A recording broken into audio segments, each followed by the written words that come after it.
Hello guys, welcome back to my channel. നമ്മുടെ പുതിയൊരു വീഡിയോയിലേക്ക് എല്ലാവർക്കും സ്വാഗതം. അപ്പോൾ ഇന്ന് ഒരു ഇൻഡോർ വീഡിയോ ആണ്. ഔട്ട്ഡോർ പോയിട്ട് ഷൂട്ട് ചെയ്യാൻ പറ്റാത്തത് കൊണ്ടാണ്. ഒന്നാമത് മഴ ഇപ്പോൾ പെയ്തുകൊണ്ടിരിക്കുന്ന കാലഘട്ടമാണ്.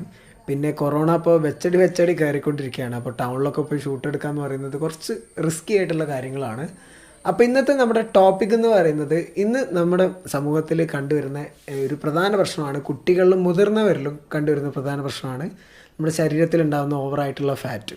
ഇപ്പോൾ ഞാൻ ഫ്ലിപ്പിൻ്റെ വീഡിയോ ഒക്കെ അപ്ലോഡ് ചെയ്യുന്ന സമയത്ത് താഴെ വരുന്ന കമൻസാണ്, തടി കൂടിയവർക്ക് ഫ്ലിപ്പ് ചെയ്യാൻ പറ്റുമോ, ഭാരം ഓവറുള്ളവർക്ക് ഫ്ലിപ്പ് ചെയ്യാൻ പറ്റുമോ എന്നുള്ളതാണ്.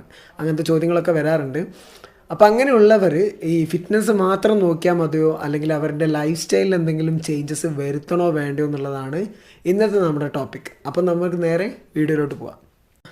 അപ്പോൾ വീഡിയോ കണ്ടൻറ്റ് പറഞ്ഞ പോലെ ഇത്തരം ഫാറ്റ് കൂടാനായിട്ടുള്ള കാരണങ്ങളിൽ നമ്മുടെ ലൈഫ് സ്റ്റൈലിൽ എന്തെങ്കിലും മാറ്റങ്ങൾ വരുത്തേണ്ടതായിട്ടുണ്ടോ? തീർച്ചയായിട്ടും ഉണ്ട്. അങ്ങനത്തെ മാറ്റങ്ങൾ വരുത്തേണ്ട ഒരു 5 കാര്യങ്ങൾ ഞാൻ ഈ വീഡിയോയിൽ നിങ്ങൾക്ക് പറഞ്ഞിരുന്നുണ്ട്. ഈ 5 കാര്യങ്ങൾ നിങ്ങൾ തുടർച്ചയായിട്ട് ഒരു 3 വീക്സ് ചെയ്യുകയാണെന്നുണ്ടെങ്കിൽ നിങ്ങൾക്ക് പെട്ടെന്ന് തന്നെ ഇതിൻ്റെ റിസൾട്ട് നിങ്ങൾക്ക്, അതായത് ഫാറ്റ് കുറയുന്നതായിട്ട് നിങ്ങൾക്ക് ഫീൽ ചെയ്യാൻ പറ്റും. ലൈവായിട്ട് നിങ്ങൾക്ക് പെട്ടെന്ന് തന്നെ ഫീൽ ചെയ്യാൻ പറ്റും. അപ്പോൾ നമുക്ക് ആ കാര്യങ്ങളിലേക്ക് കിടക്കാം.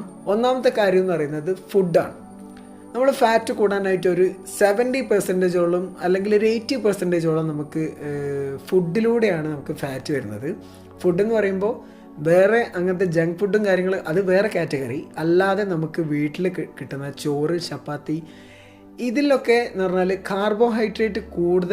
കാർബോഹൈഡ്രേറ്റ് കണ്ടൻറ്റ് കൂടുതൽ അടങ്ങിയിട്ടുള്ള ഫുഡാണ് ഈ ചോറ്, ചപ്പാത്തി, പഞ്ചസാര, ഉപ്പ്, അതേപോലത്തെ വൈറ്റ് കളറിൽ ഫുഡെല്ലാം കാർബോഹൈഡ്രേറ്റ് ആണ് അതിനകത്ത് കൂടുതലായിട്ട് അടങ്ങിയിട്ടുള്ളത്.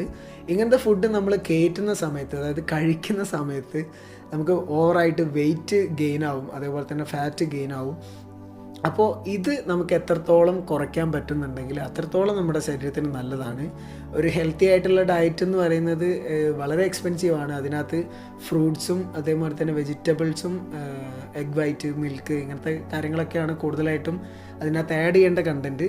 പക്ഷേ അത് ഒരു ഓർഡിനറി പേഴ്സണിന് അഫോർഡബിൾ ആവുമെന്ന് എനിക്ക് തോന്നുന്നില്ല. കാരണം 1-2 ആഴ്ചകൾ ചിലപ്പോൾ നീണ്ടു നിൽക്കും. ചിലപ്പോൾ ഇങ്ങനത്തെ ഒരു സാഹചര്യത്തിൽ തീരെ പറ്റുമെന്ന് എനിക്ക് തോന്നണില്ല. കാരണം പൈസ ഇല്ലല്ലോ, ആർക്കും പണിയില്ല, പൈസയും ഇല്ല. അങ്ങനത്തെ ഒരു സാഹചര്യം ആയതുകൊണ്ട് അത് അഫോർഡബിൾ ആണെന്ന് എനിക്ക് തോന്നുന്നില്ല. അപ്പോൾ നമുക്ക് മാക്സിമം ഇത് കട്ട് ചെയ്യാൻ പറ്റുന്നുണ്ടെങ്കിൽ അത്രയും നല്ലതാണ്. പിന്നെ ഈ നമ്മുടെ വീട്ടിലിരിക്കുകയാണെങ്കിൽ തന്നെ, അല്ലെങ്കിൽ വേറെ എവിടെയെങ്കിലും പോവുകയാണെന്നുണ്ടെങ്കിൽ തന്നെ ഇടവിട്ട് ഫുഡ് കഴിക്കാതിരിക്കുക. അതായത് രാവിലത്തെ ചായ 10 മണി, അല്ലെങ്കിൽ രാവിലത്തെ ചായ 9 മണി, അത് കഴിഞ്ഞിട്ടൊരു 10 മണിക്ക് എന്തെങ്കിലും സ്നാക്സ്, പിന്നെ 12 മണിക്ക് വേറെ എന്തെങ്കിലും, ഉച്ചയ്ക്ക് ചോറ്, വൈകുന്നേരത്തെ ചായ, പിന്നെ അത് കഴിഞ്ഞ് രാത്രി പിന്നെയും ഫുഡ് വെറും ഫുഡ് തന്നെയാകുന്ന സമയത്ത് വല്ലാതെ നമ്മുടെ വെയിറ്റ് ഗെയിൻ ആവും.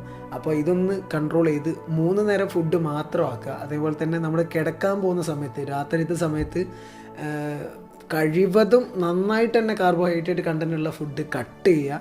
മാക്സിമം ചോറ് ഒഴിവാക്കുക. ഉച്ചയ്ക്ക് അതേപോലെ തന്നെ കുറച്ചേ കഴിക്കാവുള്ളൂ. രാവിലെ മാക്സിമം നിങ്ങൾക്ക് കഴിക്കാൻ പറ്റുന്ന നല്ല കണ്ടൻറ്റുള്ള, പ്രോട്ടീൻ കണ്ടൻറ്റിലായിട്ടുള്ള ഫുഡ് നിങ്ങൾ കഴിക്കുക. ഇനി നമുക്ക് രണ്ടാമത്തെ കാര്യത്തിൽ കിടക്കാം.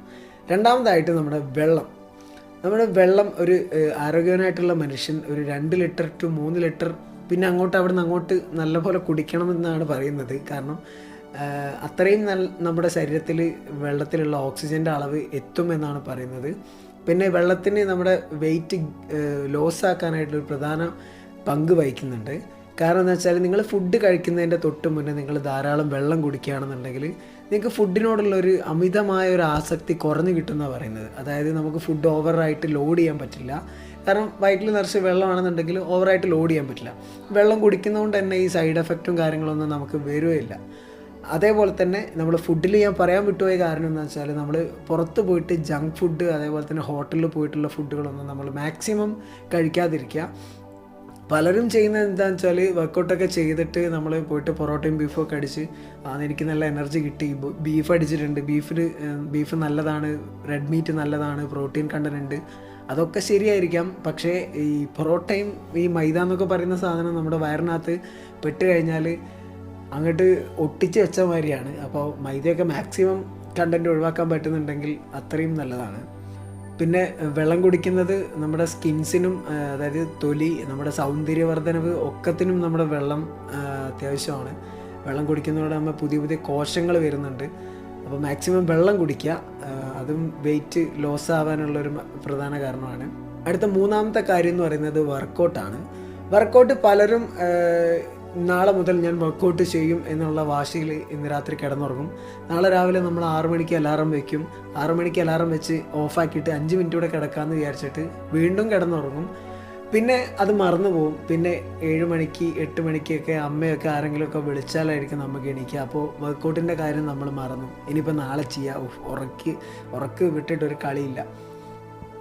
നിങ്ങൾ 3-4 ദിവസം ചെയ്ത് കഴിഞ്ഞാൽ 5-ാമത്തെ ദിവസം നിങ്ങൾ ഓട്ടോമാറ്റിക്കായിട്ട് ആ സമയത്ത് നിങ്ങൾ ഉണരും. അതേപോലെ തന്നെ നിങ്ങൾ വർക്കൗട്ട് ചെയ്യേണ്ട ഒരു രീതി എങ്ങനെയാണെന്ന് വെച്ചാൽ, ഞാനിപ്പോൾ ഇന്ന് വർക്കൗട്ട് ചെയ്യും. നമ്മൾ രാവിലെ എഴുന്നേറ്റ് 6 മണിക്ക് ഷൂ ഒക്കെ കെട്ടി നമ്മൾ പുറത്ത് കൂടെ ഒരു 10 കിലോമീറ്റർ ഓടി വന്ന് പിറ്റേ ദിവസത്തേക്ക് ക്ഷീണമായിരിക്കും, നമ്മൾ എണീക്കാൻ പറ്റില്ല.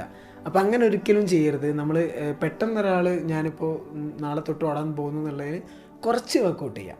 നമ്മൾ കുറച്ച് കൂട്ടി കൊണ്ടുവരികയാണെങ്കിൽ നമുക്ക് ഡെയിലി വർക്കൗട്ട് ചെയ്യാൻ പറ്റും. അതേപോലെ തന്നെ നിങ്ങൾ വർക്കൗട്ട് ചെയ്യുന്ന സമയത്ത് നമ്മൾ ജിമ്മിന് പോകുമ്പോൾ തന്നെ നമ്മൾ കൈക്കാണ് വർക്കൗട്ട് ചെയ്യുന്നതെങ്കിൽ കൈക്ക് മാത്രം ഒരു ദിവസം കോൺസെൻട്രേറ്റ് ആക്കുക. അല്ലെങ്കിൽ നമ്മൾ വയറിനാണ് ആപ്സിനാണ് കളിക്കുന്നതെങ്കിൽ ആപ്സിന് മാത്രം ഒരു ദിവസം കോൺസെൻട്രേറ്റ് ചെയ്യുക. പിന്നെ കുറച്ച് ദിവസം റെസ്റ്റ് കൊടുത്തിട്ട് എന്ന് വെച്ചിട്ട് ബാക്കിയുള്ള പാർട്സിന് റെസ്റ്റ് കൊടുക്കരുത്. നിങ്ങൾ റെസ്റ്റ് എന്ന് ഉദ്ദേശിച്ചത് ആ ഒരു പോർഷന് മാത്രമാണ്. ബാക്കിയുള്ള എക്സസൈസ് ചെയ്തുകൊണ്ടിരിക്കുക. അതല്ല ഓൾ ബോഡി വർക്കൗട്ട് ആണെന്നുണ്ടെങ്കിൽ നിങ്ങൾ ഡെയിലി ചെയ്യുന്നതുകൊണ്ട് ഒരു പ്രശ്നമില്ല. നേരെ മറിച്ച് 6 പാക്ക് വരണം എന്നുള്ളതാണെങ്കിൽ ആപ്സിന് ഒരു ദിവസം നന്നായിട്ട് വർക്കൗട്ട് കൊടുക്കുക, പിറ്റേ ദിവസം ലെഗിന് കൊടുക്കുക, പിറ്റേ ദിവസം ഹാൻഡിന് കൊടുക്കുക.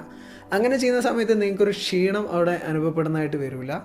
4-ാമത്തെ കാര്യം എന്ന് പറയുന്നത് ഡ്രഗ്സാണ്. നമ്മൾ ശരീരത്തിന് നമ്മൾ നല്ലപോലെ വെള്ളം കുടിച്ച് നല്ല ഫുഡ് കയറ്റി നല്ല എക്സ്പെൻസീവായിട്ടുള്ള ഫുഡ് നമ്മൾ കഴിച്ച് പിന്നെ നല്ലപോലെ വർക്കൗട്ടൊക്കെ ചെയ്ത് നമ്മളെ ശരീരം നനക്കി എടുക്കുമ്പോൾ നമ്മൾ ഒരു സൈഡിൽ കൂടെ അതിനെ ഈ കള്ളും കഞ്ചാവും ഡ്രഗ്സും എല്ലാം കൂടെ വെച്ചിട്ട് നമ്മൾ നശിപ്പിക്കാതിരിക്കുക. നമുക്കറിയാം, ഒരു വില കൂടിയിട്ടുള്ളൊരു വെഹിക്കിൾ മേടിക്കുകയാണെന്നുണ്ടെങ്കിൽ അതിൻ്റെ ഡീസലാണെങ്കിൽ ഡീസൽ, അല്ലെങ്കിൽ പെട്രോൾ ആണെങ്കിൽ പെട്രോൾ മാത്രമേ ഒഴിക്കുള്ളൂ. അതിനകത്ത് കയറി മൂത്രം ഒഴിക്കില്ല, കാരണം ആ വണ്ടി കേടുവരും. അപ്പോൾ ആ വണ്ടീനേക്കാളും, അതായത് നമ്മുടെ വെഹിക്കിളിനേക്കാളും ഏറ്റവും കൂടുതൽ എത്രയോ നമ്മുടെ വിലപിടിപ്പുള്ളതാണ് നമ്മുടെ അവനവൻ്റെ ശരീരം എന്ന് പറയുന്നത്. സോ അതിൻ്റെ അകത്തേക്ക് ഇങ്ങനത്തെ ഉള്ള സാധനങ്ങൾ നിങ്ങൾ വലിച്ചു കയറ്റുമ്പോൾ ഒന്ന് തിങ്ക് ചെയ്യുക. പ്രത്യേകിച്ച് ഈ ഫാറ്റ് കൂടിയ ആൾക്കാർ, നിങ്ങൾ ഫാറ്റ് കുറയ്ക്കാനാണ് ഉദ്ദേശിക്കുന്നതെങ്കിൽ ഇത് മാക്സിമം കഴിയുന്നതും പൂർണ്ണമായിട്ട് ഒഴിവാക്കുക. പിന്നെ അവസാനമായിട്ടുള്ള കാര്യം എന്ന് പറയുന്നത് ഉറക്കമാണ്. ഉറക്കം എന്ന് പറയുന്നത് മാക്സിമം ഉറങ്ങാനല്ല, ഒരു ആരോഗ്യവാനായിട്ടുള്ളൊരു മനുഷ്യൻ ഉറങ്ങേണ്ടത് 6 മുതൽ 8 മണിക്കൂർ വരെയാണ്. ഇത് എപ്പോഴാണ് ഉറങ്ങേണ്ടത്? നമ്മൾ ഇപ്പോൾ രാത്രി 12 മണി വരെ മൊബൈൽ കളിച്ച് 12 മണിക്ക് ഉറങ്ങിയിട്ട് 8 മണിയാകുമ്പോൾ എഴുന്നേറ്റ് പോകുന്ന അതല്ല. നമ്മൾ നേരത്തെ കിടന്ന് നേരത്തെ എഴുന്നേറ്റ് നമ്മളെ ബോഡീനെ ശീലിപ്പിച്ചെടുക്കുക. അതായത് ഒരു 10 മണിക്ക് കിടന്ന് രാവിലെ ഒരു 5:30 6 മണി മാക്സിമം 5:30 ഡ്രോപ്പ് 5:30ക്ക് എഴുന്നേറ്റ് നമ്മൾ നേരെ വർക്കൗട്ടിലേക്ക് തിരിയുക. വർക്കൗട്ട് കഴിഞ്ഞ് നമ്മളൊരു 1 ലിറ്റർ വെള്ളം കുടിപ്പിക്കുക. 1 ലിറ്റർ വെള്ളം കുടിച്ച് കഴിഞ്ഞ് നമ്മളെ കുളിച്ച് റെഡിയായി ജോലിക്കൊക്കെ പോകുന്ന അത് ചെയ്യുക. അപ്പോഴൊന്നും ഈ വെള്ളം കുടിക്കാൻ, ഇടയ്ക്കിടയ്ക്ക് വെള്ളം കുടിക്കാൻ മറക്കാതിരിക്കുക. പിന്നെ നമ്മുടെ ഫുഡ് കാര്യങ്ങളൊക്കെ കൺട്രോൾ ചെയ്യുക. പിന്നെ രാത്രി ഇതേമാതിരി പറ്റുമെങ്കിൽ നൈസായിട്ടുള്ള സ്ട്രെച്ച് എക്സസൈസസ്, അതായത് കാലിൻ്റെ ഞരമ്പിനും കൈൻ്റെ ഞരമ്പിനൊക്കെ സ്ട്രെച്ചിങ് ചെയ്യാൻ പറ്റുന്നുണ്ടെങ്കിൽ വൈകിട്ട് അതും ചെയ്യാം. കാർഡിയോ എക്സസൈസസ്, അതായത് വാക്കിംഗ്, ഡാൻസിങ്, റണ്ണിങ്, ഇങ്ങനത്തെ ഉള്ള എക്സസൈസ് വിടാതെ ചെയ്തുകൊണ്ടിരിക്കുക. നിങ്ങൾ ഡെയിലി റൺ ചെയ്യാൻ പറ്റുകയാണെന്നുണ്ടെങ്കിൽ ഒരു മാക്സിമം ഒരു 3 to 5 കിലോമീറ്റർ നിങ്ങൾക്ക് ഓടാൻ പറ്റുന്നുണ്ടെങ്കിൽ അത്രയും നമ്മുടെ ശരീരത്തിൽ ഫാറ്റ് ബേൺ ചെയ്ത് വരും. നിങ്ങൾ ഡെയിലി ചെയ്യുന്ന സമയത്ത് ഒരു 2 വീക്ക് അല്ലെങ്കിൽ 2.5 ആഴ്ച കൊണ്ട് നമുക്കത് പെട്ടെന്ന് തന്നെ റിസൾട്ട് ഉണ്ടാക്കിയെടുക്കാൻ പറ്റും. അപ്പോൾ ഇന്നത്തെ വീഡിയോയിൽ ഇത്രയും കാര്യങ്ങളാണ് പറയാനുള്ളത്. ഈ 5 കാര്യങ്ങൾ നമ്മൾ ചെയ്യുകയാണെന്നുണ്ടെങ്കിൽ മാക്സിമം നമുക്കൊരു, ഞാൻ പറഞ്ഞ പോലെ ചെറിയൊരു സമയം കൊണ്ട്, ചുരുങ്ങിയ സമയം കൊണ്ട് നമുക്ക് ബെറ്റർ റിസൾട്ട് ഉണ്ടാക്കിയെടുക്കാൻ പറ്റും. ഇതിൻ്റെ കൂടെ നിങ്ങൾ ജിമ്മിലോ അല്ലെങ്കിൽ ഫിറ്റ്നസ് സെൻറ്ററിൽ പോയിട്ട് വർക്കൗട്ട് ചെയ്യുകയാണെന്നുണ്ടെങ്കിൽ പെട്ടെന്ന് റിസൾട്ട് വരും. നമുക്ക് സാധാരണ വർക്കൗട്ട് ചെയ്തിട്ട് റിസൾട്ട് കിട്ടുന്നതിനെക്കാട്ടും വേഗത്തിൽ നമുക്ക് റിസൾട്ട് കിട്ടുന്നതായിരിക്കും. ഇത് എൻ്റെ ലൈഫിൽ ഞാൻ അനുഭവിച്ചിട്ടുള്ള കുറച്ച് എക്സ്പീരിയൻസ് ആണ്. ഞാനൊരു 10 വർഷത്തോളം ഞാൻ മാർഷൽ ആർട്സ് പഠിച്ചിട്ടുണ്ട്. അപ്പോൾ എൻ്റെ ഒരു ലൈഫിൽ ഈ 10 വർഷത്തെ എക്സ്പീരിയൻസ് കൊണ്ട് ഞാൻ അനുഭവിച്ചിട്ടുള്ള കുറച്ച് കാര്യങ്ങളാണ് ഞാനിപ്പോൾ നിങ്ങളുമായിട്ട് ഷെയർ ചെയ്തത്. അപ്പോൾ നിങ്ങൾക്ക് വീഡിയോ ഇഷ്ടപ്പെടുകയാണെങ്കിൽ ലൈക്ക് ചെയ്യുക, ചാനൽ സബ്സ്ക്രൈബ് ചെയ്യാൻ മറക്കരുത്. അതേപോലെ തന്നെ ഒരു സന്തോഷ വാർത്ത കൂടി, നമ്മുടെ ചാനലിന് 1K സബ്സ്ക്രൈബേഴ്സ് കഴിഞ്ഞിട്ടുണ്ട്. അപ്പോൾ താങ്ക് യു ഓൾ. നിങ്ങൾക്ക് തന്ന സപ്പോർട്ട് നിങ്ങൾ തന്ന സപ്പോർട്ടിന് ഞാൻ ഒരുപാട് താങ്ക്സ് പറയാണ്. എനിക്ക് വലിയൊരു സന്തോഷമാണ്. കാരണം 1K ഒന്നും അടിക്കും ഞാൻ സത്യം പറയാലോ ഞാനൊന്നും വിചാരിച്ചിട്ടും കൂടെ ഇല്ല. എൻ്റെ 3ാമത്തെ യൂട്യൂബ് ചാനലാണിത്. ഞാൻ മാക്സിമം ഈ വീഡിയോസൊക്കെ ഞാൻ കഴിഞ്ഞ ചാനലിലൊക്കെ അപ്ലോഡ് ചെയ്തിട്ടും എനിക്കതിലൊരു റീച്ചും ഉണ്ടായിട്ടില്ല. പക്ഷേ ഇതിനകത്ത് എനിക്കത് 4 മാസം കൊണ്ട്, അതായത് 4 മാസമായിട്ട് ഞാൻ യൂട്യൂബ് ചാനൽ തുടങ്ങി, കഴിഞ്ഞൊരു മാസം കൊണ്ട് എനിക്ക് പെട്ടെന്ന് ഗ്രോത്ത് കിട്ടി. വീഡിയോ ഇങ്ങനെ വൈറലായി കയറി വരുന്നുണ്ട്. നിങ്ങൾ മാക്സിമം സപ്പോർട്ട് ചെയ്യുക. അപ്പോൾ see on the next video. നമ്മൾ ട്യൂട്ടോറിയൽ വീഡിയോസൊക്കെ വരുന്നുണ്ട്. അതുവരേക്കും ബൈ.